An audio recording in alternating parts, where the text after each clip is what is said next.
Di balik apartemen yang rapi dan lingkungan yang tenang, Yo Yihwa menjalani hidup yang nyaris tak bersuara. Ia adalah wanita paruh baya dengan kehidupan yang dari luar terlihat baik-baik saja.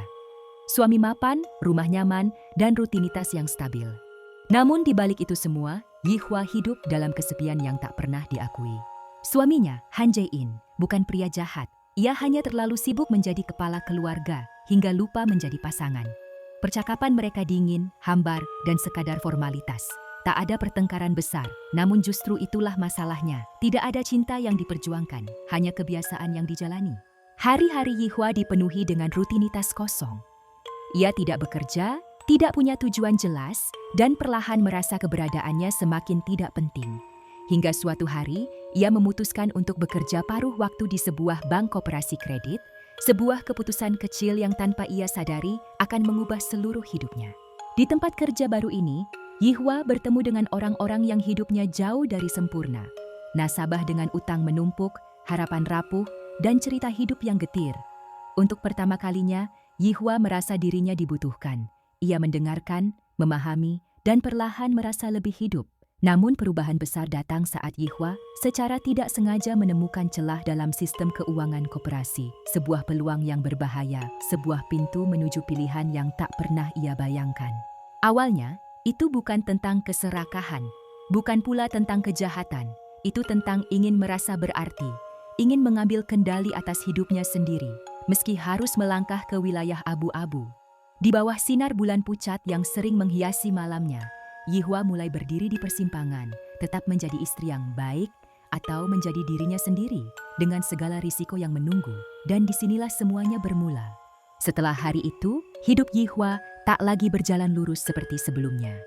Pekerjaan paruh waktu di koperasi kredit yang awalnya terasa sederhana, kini berubah menjadi ruang yang penuh godaan. Angka-angka di layar komputer bukan lagi sekadar data, melainkan kemungkinan. Yihwa mulai menyadari satu hal yang mengganggu pikirannya. Tidak ada yang benar-benar memperhatikan dirinya. Atasan terlalu sibuk, sistem terlalu longgar, dan nasabah terlalu putus asa untuk bertanya. Di sela-sela itu, Yihwa menemukan celah kecil, sangat kecil, nyaris tak terlihat, yang memungkinkan dana dipindahkan tanpa jejak jelas. Keputusan pertamanya dilakukan dengan tangan gemetar. Bukan jumlah besar, bukan untuk kemewahan. Uang itu ia gunakan untuk membantu seorang nasabah yang terjebak utang dan hampir kehilangan segalanya. Dan anehnya, setelah itu terjadi, tidak ada sirene, tidak ada hukuman. Dunia tetap berjalan seperti biasa. Untuk pertama kalinya, Yihwa merasakan sesuatu yang lama hilang, yaitu kendali pada dirinya sendiri. Perlahan, keberanian itu tumbuh. Yihwa mulai memindahkan dana lagi, kali ini bukan hanya untuk orang lain, tetapi juga untuk dirinya sendiri. Ia membeli barang-barang kecil yang dulu selalu ia tahan. Pakaian yang membuatnya merasa berharga, makan siang yang tak lagi sekadar sisa. Di rumah, perubahan Yihwa mulai terasa, wajahnya lebih hidup, langkahnya lebih ringan. Namun suaminya justru melihatnya sebagai sesuatu yang mengganggu. Ia curiga, bukan karena mencium kejahatan, tetapi karena istrinya tak lagi patuh dan diam seperti dulu. Di kantor, Yihwa juga bertemu dengan seorang pria misterius, seseorang yang tajam, penuh perhitungan, dan segera menyadari bahwa Yihwa bukan sekadar wanita biasa. Pria ini tidak menghakimi, ia mengamati, dan dari tatapan itu, Yihwa tahu, ia tidak sendirian dalam permainan berbahaya ini. Namun setiap rahasia selalu menuntut harga, semakin besar uang yang berpindah, semakin tipis batas antara kebaikan dan keserakahan. Yihwa mulai bertanya pada dirinya sendiri, apakah ia masih menolong orang atau sedang menolong luka di dalam dirinya sendiri? Di bawah cahaya bulan yang semakin pucat, Yihwa melangkah lebih jauh, menyadari bahwa rasa berkuasa bisa sama candunya dengan cinta. Apa yang awalnya terasa terkendali, kini mulai menekan Yihwa dari segala arah. Uang yang berpindah semakin besar. Jejak yang dulu samar, kini mulai membentuk pola. Dan ketenangan yang sempat ia rasakan, perlahan berubah menjadi kegelisahan yang tak bisa ia ceritakan pada siapapun. Di kantor bank koperasi kredit, suasana berubah. Audit internal diumumkan, dokumen diperiksa, angka-angka dipertanyakan.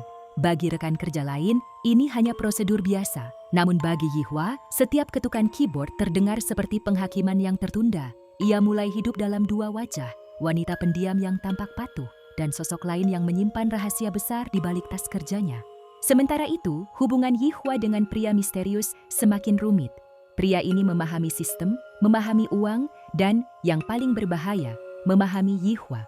Ia tidak memaksanya berhenti. Ia justru mendorongnya untuk lebih berani, lebih rapi, lebih jauh, bukan dengan ancaman, melainkan dengan logika yang sulit dibantah. Di rumah, Han Jae-in akhirnya tak bisa lagi menutup mata. Perubahan Yihua terlalu jelas, pengeluaran yang tak biasa, sikap yang lebih dingin, dan tatapan mata yang tak lagi meminta izin. Ia mulai mengawasi, bertanya, bahkan mencurigai istrinya berselingkuh, tanpa pernah membayangkan kejahatan yang lebih sunyi sedang berlangsung. Tekanan demi tekanan membuat Yihua mulai kehilangan arah moral.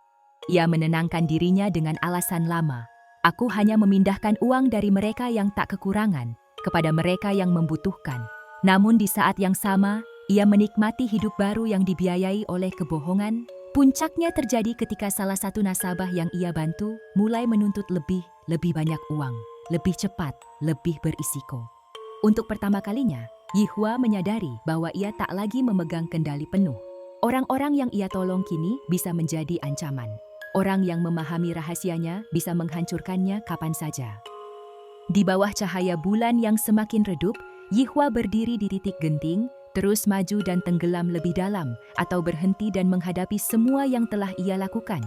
Namun seperti kebanyakan orang yang telah melangkah terlalu jauh, berhenti bukan lagi pilihan yang mudah. Rahasia, seberapa rapi pun disembunyikan, selalu meninggalkan bekas. Dan bagi Yihua, bekas itu kini mulai terlihat jelas. Audit di koperasi kredit semakin ketat. Setiap transaksi lama kembali dibongkar. Setiap nama diperiksa. Rekan-rekan kerjanya mulai berbisik. Bukan menuduh, tapi merasakan ada sesuatu yang tidak beres. Yihua tetap tersenyum tenang, namun di dalam dirinya, kecemasan berdenyut tanpa henti. Hubungannya dengan pria misterius juga berubah arah. Yang dulu terasa seperti sekutu, kini perlahan menyerupai bayangan yang mengancam. Pria itu mulai bicara soal jalan keluar, soal rencana yang lebih besar, bahkan tentang melarikan diri. Bagi Yihua, ini bukan lagi soal uang, ini soal hidup yang akan ia tinggalkan. Di rumah, topeng Yihua akhirnya retak sepenuhnya. Han Jae-in menemukan bukti pengeluaran yang tak bisa dijelaskan. Bukan sekadar kecurigaan, tapi angka-angka yang tak bisa dibantah. Pertengkaran pertama mereka pun pecah, bukan dengan teriakan, melainkan dengan kalimat-kalimat dingin yang menyakitkan. Jae-in merasa dikhianati, bukan hanya karena uang, tapi karena ia baru menyadari bahwa selama ini ia tidak benar-benar mengenal istrinya sendiri. Yihua, di sisi lain, tidak lagi meminta maaf dengan tulus. Ia lelah menjadi wanita yang selalu mengalah. Untuk pertama kalinya, ia mengatakan apa yang selama ini ia pendam, tentang kesepian, tentang diabaikan, tentang hidup yang tak pernah ia pilih. Namun, kejujuran datang terlambat. Kepercayaan yang retak tak mudah disatukan kembali. Tekanan dari kantor dan rumah membuat Yihua berada di ambang kehancuran. Tidurnya terganggu, pikirannya kacau. Bulan yang dulu terasa sebagai teman sunyi, kini seperti saksi bisu atas semua kebohongan yang ia bangun. Dan saat pilihan-pilihan semakin sempit, Yihua mulai menyadari satu hal pahit. Tak ada jalan keluar yang bersih. Apapun yang ia pilih, bertahan, kabur, atau mengaku, semuanya akan meninggalkan luka. Tidak ada lagi ruang untuk bersembunyi. Audit mencapai tahap akhir, lingkaran kecurigaan mengerucut, dan nama Yu Yihua perlahan muncul ke permukaan. Bukan dengan teriakan atau penangkapan dramatis, melainkan dengan bukti-bukti sunyi yang tak bisa disangkal. Di rumah, pernikahannya telah runtuh bahkan sebelum keputusan resmi diambil. Han Jae-in berhenti bertanya, berhenti marah. Yang tersisa hanyalah jarak yang dingin, seolah mereka sudah menjadi dua orang asing yang kebetulan tinggal di atap yang sama. Yihua akhirnya berdiri sendiri, tanpa sekutu, tanpa pembenaran. Pria misterius yang dulu memberinya rasa aman menghilang, meninggalkan rencana yang tak pernah benar-benar dimaksudkan untuk menyelamatkannya. Dan disitulah Yihua menyadari kebenaran paling pahit. Dalam permainan ini, ia sendirilah yang harus menanggung akhir cerita. Di bawah sinar bulan yang pucat, bulan yang sejak awal menjadi saksi kesepiannya, Yihua membuat pilihan terakhir. Bukan pilihan yang heroik, bukan pula pilihan yang romantis. Ia memilih menghadapi akibatnya, tanpa banyak kata, tanpa pembelaan panjang, bukan karena ia merasa benar, melainkan karena ia lelah melarikan diri.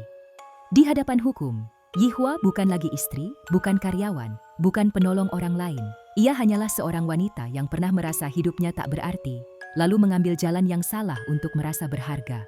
Akhir Pale Moon tidak menawarkan kelegaan. Tidak ada pengampunan yang manis, tidak ada cinta yang kembali menyala. Yang ada hanyalah keheningan dan sebuah pertanyaan yang dibiarkan menggantung untuk penonton. Jika hidup membuatmu merasa tak terlihat, sejauh apa kau sanggup melangkah hanya untuk diakui? Bulan tetap bersinar, pucat, diam, seperti hidup yang terus berjalan, meski seseorang telah kehilangan segalanya. Pale Moon adalah kisah tentang wanita biasa, bukan penjahat besar, tentang kesepian yang tak ditangani, dan sistem yang membuka celah bagi manusia rapuh untuk jatuh lebih dalam. Di bawah cahaya bulan yang pucat, kisah Pale Moon berakhir tanpa sorak-sorai. Tidak ada pahlawan, tidak ada kemenangan. Yang tersisa hanyalah seorang manusia biasa, yang terlalu lama merasa tak terlihat, hingga akhirnya memilih jalan yang salah untuk diakui. Drama ini mengingatkan kita bahwa bahaya tidak selalu datang dari niat jahat. Kadang ia lahir dari kesepian yang dipelihara, dari peran yang terus dipaksakan, dan dari kehidupan yang berjalan tanpa pernah benar-benar didengar. Pale Moon bukan sekadar cerita tentang uang atau kejahatan. Ia adalah cermin sunyi tentang apa yang bisa terjadi ketika seseorang kehilangan dirinya sendiri, namun tak pernah berani berkata bahwa ia butuh pertolongan. Dan mungkin setelah menonton kisah ini, kita belajar untuk lebih peka pada orang lain dan juga pada diri kita sendiri. Jika kamu menyukai kisah-kisah drama Korea dengan cerita dewasa, realistis, dan penuh makna, jangan lupa subscribe channel ini. Dukung terus channel ini dengan like, komentar pendapatmu, dan aktifkan lonceng notifikasi agar kamu tidak ketinggalan cerita-cerita drama Korea lainnya yang tak hanya menghibur, tapi juga meninggalkan bekas di hati. Terima kasih sudah menonton sampai akhir. Sampai jumpa di kisah berikutnya.